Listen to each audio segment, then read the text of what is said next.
முன்னோர்கள் காலத்தில் ஃப்ரிட்ஜ் என்ற வசதி கிடையாது. அவர்கள் உணவை மண் பாத்திரங்களில் சேமித்தார்கள்.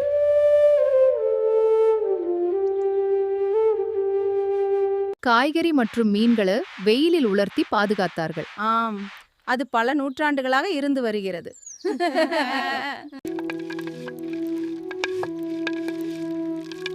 உணவு நீண்ட நாட்கள் கெடாமல் இருக்க ஊறுகாய் செய்தார்கள். சில உணவுகளை புகை மூலம் பாதுகாத்தார்கள்.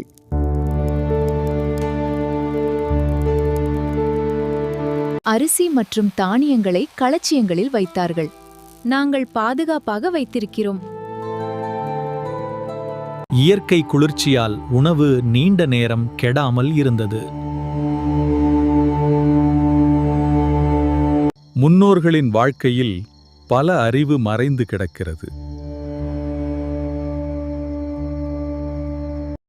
இந்த வீடியோ பிடித்திருந்தால் லைக் பண்ணுங்க ஃப்ரெண்ட்ஸ், சப்ஸ்கிரைப் பண்ணுங்க ஃப்ரெண்ட்ஸ். நன்றி.